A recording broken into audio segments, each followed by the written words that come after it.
Да се враќаме овде во студиото, време е за политичката дебата, политичкиот дел од нашата утринска домаќинка ова утро заедно со мене Искра Коровешовска. Многу ми е мило кога ни е Искра во студиото, затоа што единствената на која што не можам да го сгрешам името. Искра, добро утро.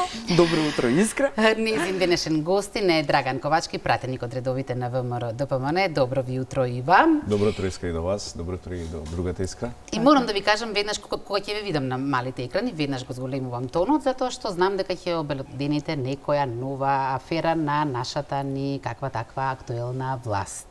Па сакам да ве прашам, дали сте вие многу активен на тоа поле, дали вие многу работите, истражувате или пак едноставно се премногобројни аферите? Поздрав до гледачите на Алфа телевизија. Апсолутно се согласувам дека имаме хиперпродукција на афери, тоа на дневно ниво. Гледате дека ни вие како новинари не можете да постигнете да ги испофаќате малтене и да ги презентирате на нашите граѓани. Ние се трудиме се што можеме да откриеме, значи девијантно однесување, криминално однесување на властите во Република Македонија, значи нешто за што тие се платени да го работат, а не го работат, туку го работат токму спротивното, да го изнесеме пред граѓаните, па граѓаните нека судат кој е во право, кој е во криво и на следните избори очекуваме да пресудат онака како што значи ќе одлучат по сопствено убедување. Искра, точно 9 часот, предпоставам дека е прерано за нова афера, но имаш доволно материјал. Кои афери, вака само накусок, ќе ги фатите денес? Да, кога сме кај аферите, оваа афера со која ќе го почнеме утринсково интервју со пратеникот Ковачки и на која се плашам дека ќе остане и само на ниво на афера, бидејќи барем до сега и речи си, не речи си, туку точно една недела од како пратеникот ја обелудени на седницата за пратенички прашања, секс, односно скандалот со секс изнудување во Арама, останува никако премолчано, немаме реакција од надлежните институции, имаме некои контрадикторни изјави од страна на Министерката за одбрана, ама деталите веднаш по рекламите претпоставувам. Секако, да. Доволен мотив да останат гледачите со нас. Имаме уште 20 на минути до крајот на емисијата, затоа од мене кратко јасно, Искра Коровешовска и Драган Ковачки. Искра, повели. Благодарам именјачки. Господине Ковачки, една недела помина или една седмица од како го најавивте скандалот со секс изнудување во Арама од собраниската говорница за време на пратеничките прашања. Во истиот момент добивте одговор дека истрага е во тек од страна на Министерката за одбрана, но таа веднаш потоа истиот ден вечерта на интервју на една од телевизиите вели дека нема никакви информации, официјално ништо до неа не стигнало. Контрадикторност во настапот и изјавата, тоа е едната страна на приказната, но она што е клучно е 7 дена потоа апсолутен од институциите, а де факто мора да се занимаваат со истражување, мора јавноста да знае што се случувало, зошто се молчи, треба ли да се заштитат офицерите, блиски ли се до власта? Иска, јас сум запрепастен од неодговорноста на пред се на врховниот командант, затоа што тие што тоа го правеле се во негова надлежност. Значи станува збор за многу високи офицери, полковници, генерали кои што се во надлежност на председателот на државата, односно на врховниот командант. Председател Пендаровски дрско ви порачал дека треба да се пријавите ако имате некаква информација. Така е, рече да се пријави во надлежна институција. Надлежна институција за пријавување на вакви работи е токму врховниот командант, затоа што тој е надлежен за сите нив. И јас дури се понудив, нели, да појдам до таму за да поразговараме, да му објаснам некои работи, да му се подразјаснат работите ако не ги знаел. Меѓутоа јас се сомневам дека не ги знаел, мислам дека лично бил информиран, меѓутоа нема превземено ништо затоа што станува збор за еден уценет човек кој што не сака да превземе активности, го чека својата втора номинација за мандат и токму затоа молчи. Не сака скандали на крајот од мандатот. Скандалите се случени и скандалите мора да бидат расчистени затоа што тие деца таму, девојчиња, тие се нечии ќерки, тие се нечии така сопруги и така натаму. Значи не сакам да помислам некој да се стави во таква ситуација. Председателот има одговорност да превземе мерки кон таквите сторители, да се спречат идни такви појави, затоа што во моментот кога не превземате активности кон таквите сторители, тие имаат можност да се повторуваат во недоглед. И најверојатно тоа може и да се повторува. Јас сега не можам да знам во моментов, меѓутоа тоа што министерката го потврди дека знаела, а после тоа нели вечерта демантираше дека не била информирана, практично се доведе се фрли сомнеш дека некој интервенирал. Кој е тој што интервенирал? Мислам дека треба да излезат институциите и Министерството за одбрана, меѓутоа пред се мислам на председателот, повторно повторувам, кој што треба да каже кој е тој што вршил притисок, дали е тој што вршил притисок, дали нему му е вршен притисок и така натаму. Меѓутоа, овој скандал не сме да остане нерасчистен, затоа што, повторувам, ако сега не се расчисти, имаме можност истиот да се повторува во недоглед. Тоа ќе значи дека сторителите ќе останат неказнети, можат да се почувствуваат дури дека и тоа е нормално. И кога за останатите ќе видат дека нема казна кон таквите сторители, можат да бидат инспирирани дополнително да прават вакви и други злоупотреби на службената позиција. Инаку за ваква злоупотреба на службената позиција, значи за сексуално вознемирување и малтретирање, во Соединетите Американски држави се носат најстроги казни. Најстроги казни, значи во армијата такво нешто е незамисливо да се случи, а да не помине неказнето. Ние гледате дека председателот тоа го турка по тепих. Вчера свикува Совет за безбедност, гледате за безбедносната состојба во Евроатлантскиот регион, внимавајте колку широка тема, а не сака да се занимава со тоа што му е работа и тоа што му е надлежност. И мислам дека за тоа човекот треба да излезе во јавност, да каже што знае и да превземе мерки, да не остава јавноста да биде во некоја лимбо ситуација, да не се знае имало, немало, кога веќе знаеме дека имало, а после тоа демантираа. Ние сме научени институциите да не реагираат и по многу други прашања. Оно што мене ме чуди е каде се Сдруженијата за заштита на правата на жените. Имаше реакции од нив? И Хелсиншкиот комитет, например, еве молчат, за разлика од некои други времиња кога сме сведоци како гласно. Еве, јас ги повикувам сите организации и борци за заштита на правата да се јават со реакција, да се позаинтересираат малку за настанот, да го подистражат дали е вистина, дали не е вистина, а е вистина.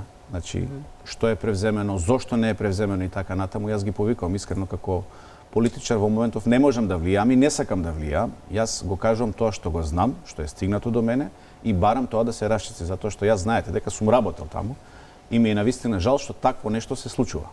Да, важите за човек кој кога обелоденува известни скандали или информации кои ги имате, тоа не го правите паушално, секогаш се трудите да бидете апсолутно информиран пред било што да објавите. Веројатно, војната дисциплина на која што сте научени своевремено во една поранешна земја, како и да се вратиме на темата за колку офицери се работи, еден или повеќе? Повеќе офицери. Тоа е многу страшно ако станува збор за повеќе жртви на тоа сексуално насилство.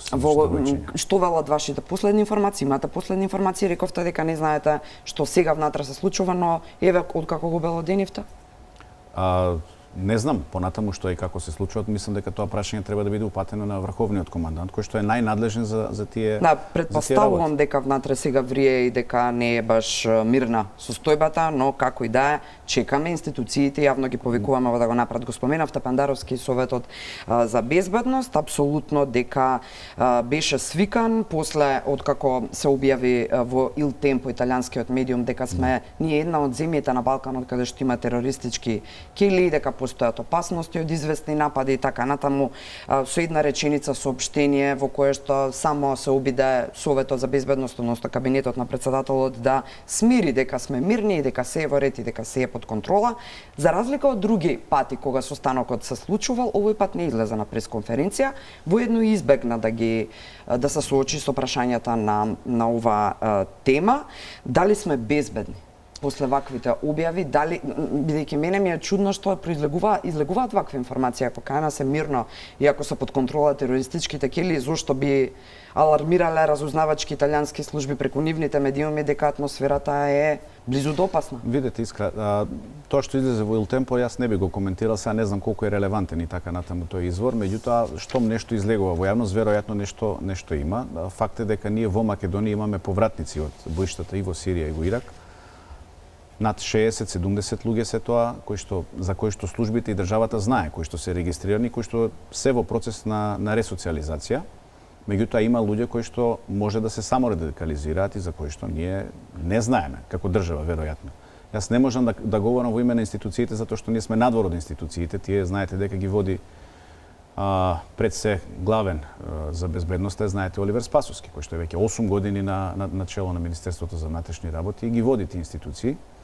Меѓутоа, главната поента од вчерашниот Совет за безбедност е контрадикторноста на изјавите. И тука тоа мора да се потенцира.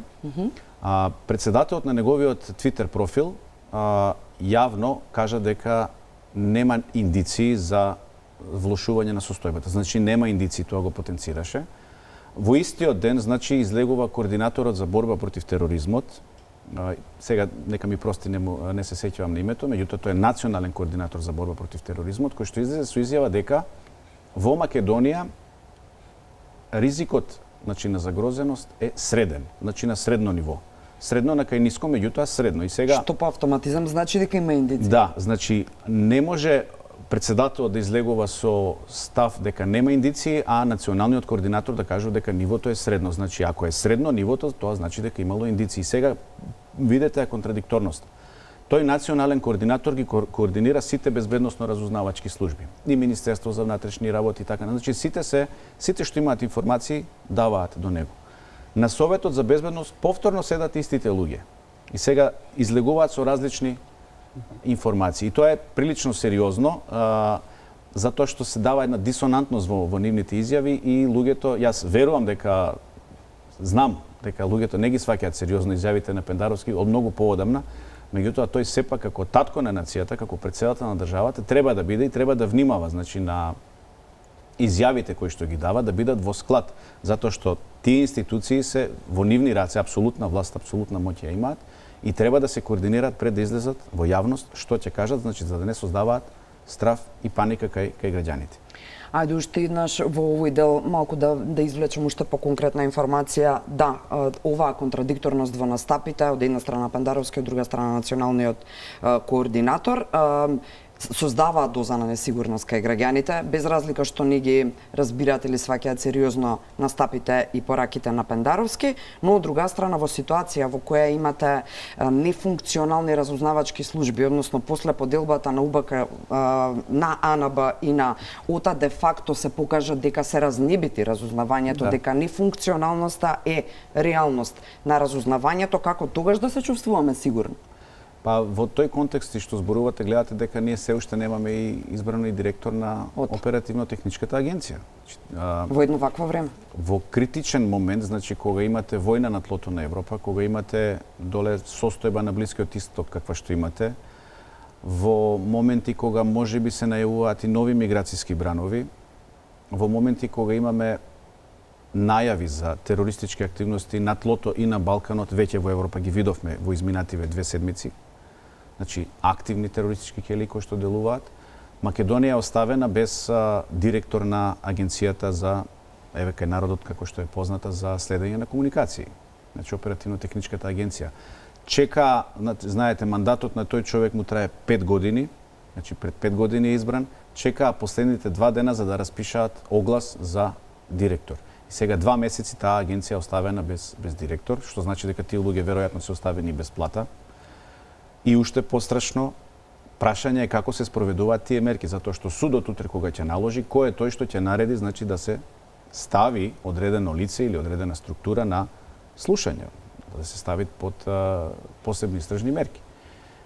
И се плашам дека можеби законското функционирање на таа агенција во моментов е доведено во прашање и ги повикувам надлежните институции, тоа е собранието, односно владеачкото мнозинство, знаете дека тоа се бира со 2/3, меѓутоа што побрзо да изнајдат начин да седнеме, да најдеме еден договор, затоа што таа агенција според мене не смее да остане без директор. А останатите служби што ги споменуваме, агенцијата за разузнавање, агенцијата за национална безбедност, видовте дека токму една фирма, односно невладина организација која што е директно поврзана со директорот на агенцијата за разузнавање, има линкови, имаше информации во јавноста дека вршела злоупотреба на финансиските средства. Финансиски средства кои што доаѓале од надвор, и тоа се милионски суми, за потребите на рехабилитацијата на овие странски терористички борци. Значи, луѓе кои што учествувале на тие боишта. Практично имаме спрега на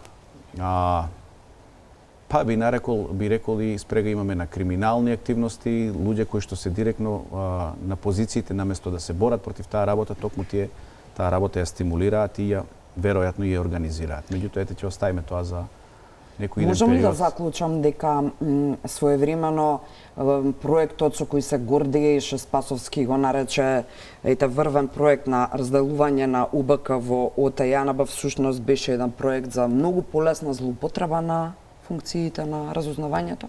За вакви цели за кои зборувате, за други политички цели? Не можам тоа да го кажам со сигурност, затоа што таков модел веќе постои. И веројатно кога се правени тие модели, се земени во предвид и други држави. Главното прашање е зошто тоа што е предвидено во законите не функционира. Затоа што ако е така предвидено и ако се спроведе до закон како што е предвидено, тогаш нема да има злоупотреби. Меѓутоа, во моментов кога вие се оставате без, повторно ќе се навратам, без директор на една таква агенција, се создаваат можности да во иднина некој друг тоа го прави. А има таква можност и во Агенцијата за национална безбедност. И сега ако го ставите целиот тој контекст, значи под прашање, ќе видите дека ова се случува точно во момент кога имаме скандали со прислушкување. Излеговме ни неколку пати на пресконференции, кажувавме дека е набавена некоја опрема и така натаму, прашувавме што е со таа опрема, кој одобрил, дали станува збор за скапа опрема, значи премиерот морал да знае за таа работа, не можел да не знае, не може да се амнестира од таа работа. И треба да кажат што е набавувано и зошто е набавувано, кој тоа им го одобрил. Кога ние како комисија за надзор на тие служби не сме информирани.